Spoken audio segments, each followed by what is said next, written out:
नमस्कार दोस्तों, मैं सुनील प्रताप डिलही आईएएस सीतापुर के ऑनलाइन प्रोग्राम में आप सभी दर्शकों का हार्दिक स्वागत है। आज का जो कार्यक्रम है वो सीसेट हिंदी से संबंधित है।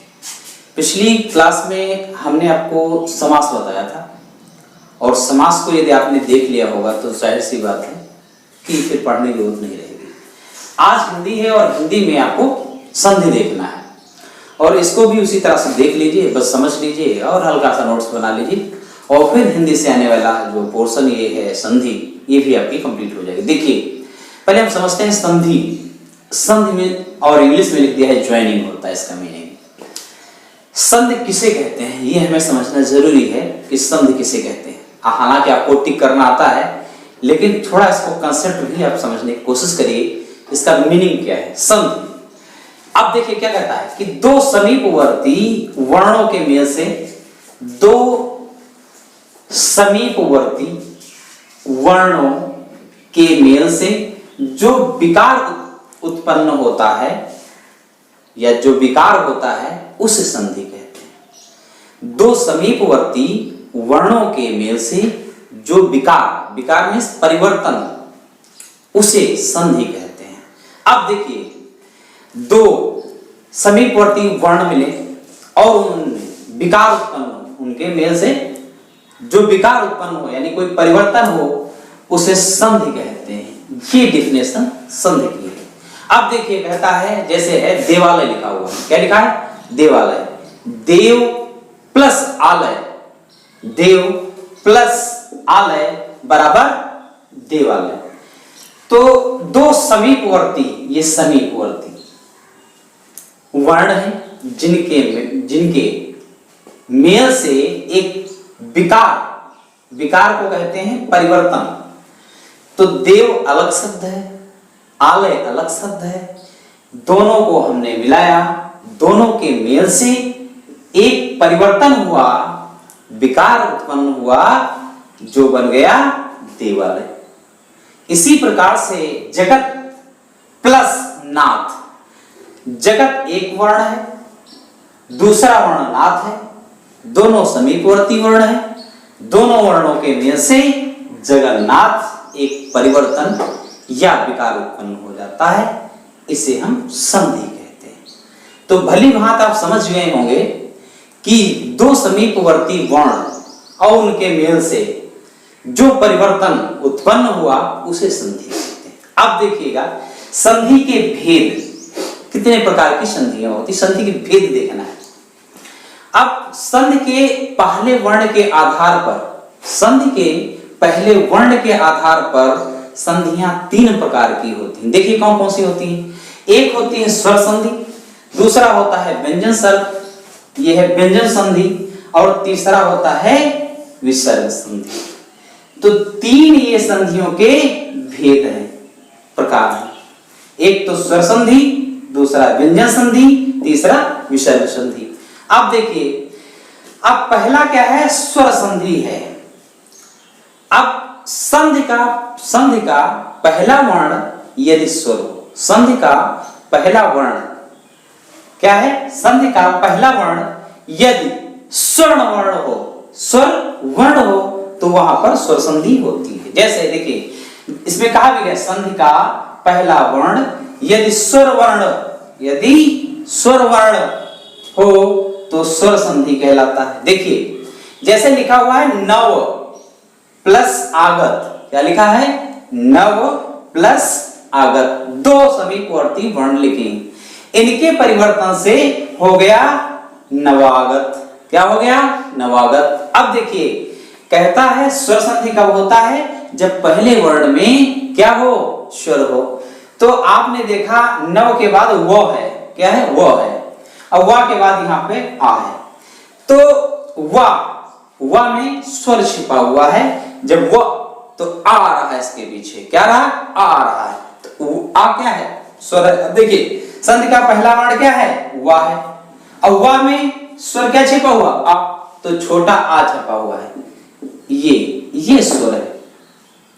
तो इस प्रकार से क्या हो गया, नव प्लस आगत बराबर नवागत, और जहां पे वा है, वा के पीछे जो छिपा हुआ स्वर है आ है। इस प्रकार से यहां पे स्वर संधि है। अब देखिए दूसरा, इसी प्रकार से देखेंगे यदि वर्ण का जो पहला वर्ण है यदि व्यंजन वर्ण हो, यदि व्यंजन वर्ण हो तो वहां पर व्यंजन संधि होती है। क्या होती है? व्यंजन संधि होती है। पहला वर्ण व्यंजन हो। अब देखिए जैसे उदाहरण देखिए, कहता है कि वाक, क्या कहता है? वाक, वाक धन ईस, वाक धन ईस, दो समीपवर्ती जो वर्ण हैं इसमें वाक धन ईस लिखा हुआ है। इसका जो अब देखिए संधि के साथ एक जो मेल परिवर्तन होता है ये हुआ वागीस। क्या हुआ? वागीस हुआ। तो वाक धन ईस बराबर वागीस। अब इसने कहा कि पहले वर्ण में व्यंजन होता। अब देखो का, चूंकि का के नीचे हलंत लगा है तो जाहिर सी बात है इसमें समाहित है पूरी तरह से। यहां पर ये व्यंजन है, का ये यहां पे व्यंजन है, इसलिए व्यंजन है तो जाहिर सी बात है व्यंजन संधि हो गई। अब देखिए तीसरा क्या कहता है? संधि का पहला वर्ण यदि विसर्ग युक्त हो तो विसर्ग संधि कहलाता है, विसर्ग युक्त हो तो विसर्ग संधि कहलाता है। तो वर्ण दो दिए होंगे। इसी तरह से आप देखेंगे जब पहले वर्ण में विसर्ग मिल जाए समझिए विसर्ग संधि है। क्या कहता है? मना धन रथ, मना धन रथ। इस प्रकार से मनोरथ परिवर्तन हो गया, इसमें विकार से क्या बना शब्द? मनोरथ। तो मना यहां पे न है, यहां पे न आया तो न क्या है? विसर्ग है। तो इस प्रकार से ये विसर्ग संधि हो जाता है। अब ये आपने देखा कि संधि किसे कहते हैं, फिर आपने देखा कि संधि के भेद कौन कौन से हैं, फिर आपने देखा स्वर संधि किसे कहते हैं, जब वर्ण पहला हो उसका पहले वर्ण में स्वर हो तो स्वर संधि। फिर कहा व्यंजन संधि किसे कहते हैं, तो आपने कहा पहला वर्ण क्या है? व्यंजन हो तो उसे व्यंजन संधि कहते हैं, और तीसरे वाले विसर्ग में विसर्ग लगा होता है वहां पर विसर्ग संधि है पहले वर्ण में।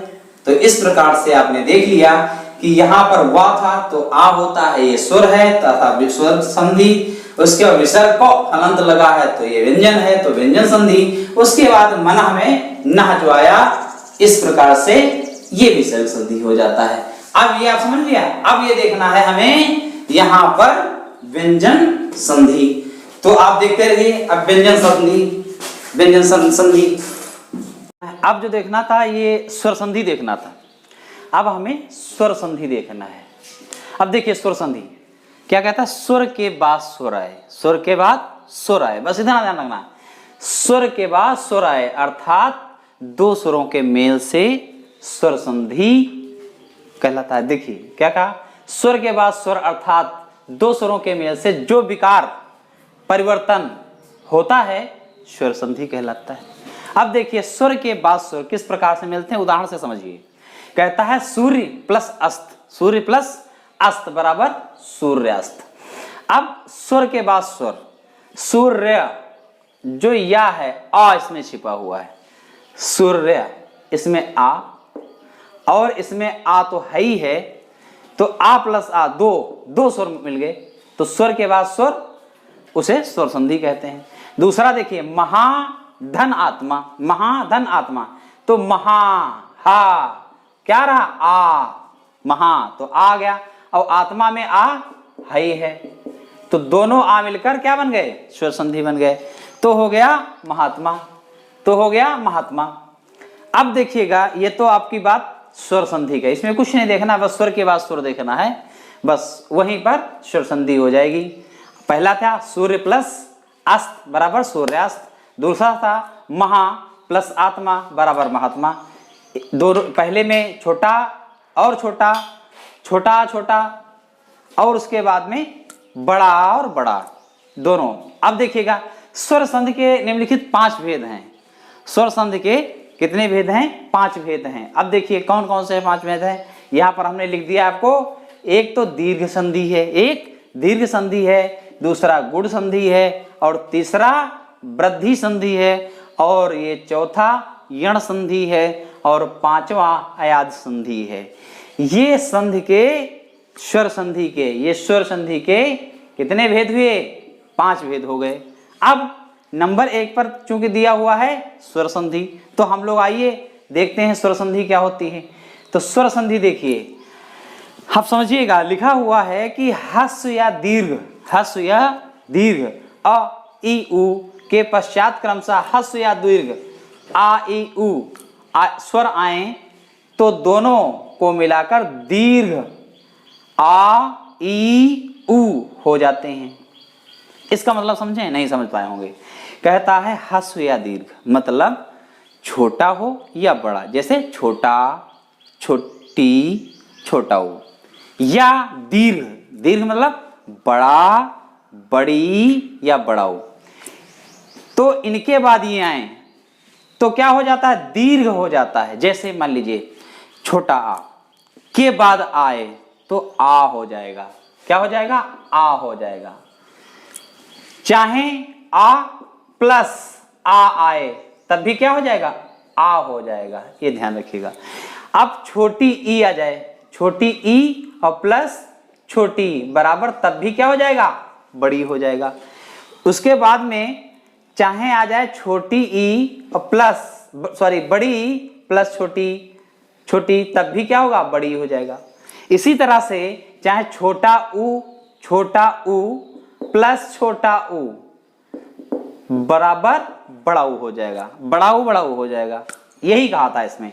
ह्रस्व या दीर्घ चाहे छोटा छोटा हो, चाहे छोटा आ के साथ बड़ा, या छोटी के साथ बड़ी, या छोटा ऊ के साथ बड़ा ऊ हो तब भी बड़ा हो जाएगा। देखिए कैसे कहता है, दोनों को मिलाएंगे तो क्या हो जाएगा? बड़ा और बड़ी और छोटा ऊ हो जाते हैं। जैसे अब देखिएगा, ज्यादा बेहतर समझना है तो देखिए लिखा है धर्म प्लस अर्थ, धर्म प्लस अर्थ तो हो गया धर्मार्थ। अब देखो यहां पर छोटा छोटा मिला है, ह्रस्व लगा है। ह्रस्व में धर्म म में आ है, म में आ है तो आ ये, और अर्थ में आ, दोनों आ को मिलाएंगे। हमने यहां पर लिख भी दिया है कि छोटा और ये छोटा दोनों मिलाया क्या हो गया? बड़ा, तो दीर्घ संधि हो गई। अब देखिए दूसरा क्या कहता है? स्वधन अर्थी बराबर स्वार्थी। तो स्व में छोटा आ, उसके बाद छोटा आ तो है ही है अर्थी में, तो छोटा छोटा क्या हो गया? बड़ा, तो यहां क्या हो गया? स्वार्थी। तो यहां पर हमने लिख भी दिया आपको समझने के लिए, छोटा फिर छोटा बराबर क्या हो गया? बड़ा हो गया। दूसरा देखिएगा, एग्जाम्पल मैंने बहुत सारे लिखे हैं आपके लिए। इसी तरह से देव प्लस अर्चन, तो देव तो वह आ छिपा हुआ है और इधर आ स्पष्ट लिखा हुआ है। दोनों के मेल से बड़ा स्वार्थी देव, ये देवार्चन हो गया। फिर देखिए क्या कहता है?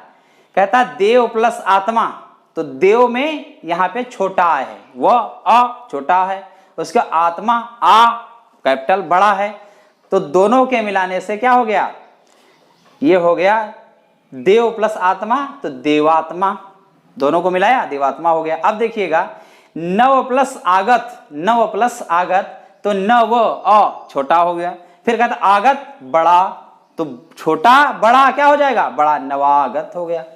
फिर इसी तरह से देखें सत्य प्लस ग्रह, सत्य प्लस आग्रह, तो सत्य अ इसमें छिपा छोटा, उसके बाद बड़ा हुआ स्पष्ट लिखा हुआ है, तो दोनों को मिलाया क्या हो गया? सत्याग्रह। इसी तरह से एग्जाम्पल हमने लिख दिया है कि दीर्घ संधि हमेशा के लिए याद रहेगा, बस एक बार समझ लीजिए। बहुत सारे एग्जाम्पल इसीलिए हमने लिखा है।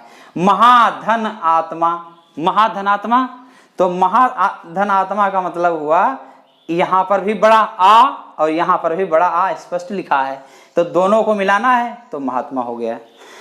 इसी तरह से अब देखिए अति धन ईव, तो इसका मतलब हुआ अतीव, तो अति में छोटी ई है, छोटी ई की पाई इसी तरह लगती है, और उसके बाद बड़ी तो स्पष्ट लिखी है, तो छोटी और बड़ी हमने क्या बताया था आपको? बड़ी हो जाएगी, तो यहां हो गया अतीव। देखो ये ता में बड़ी की लग गई।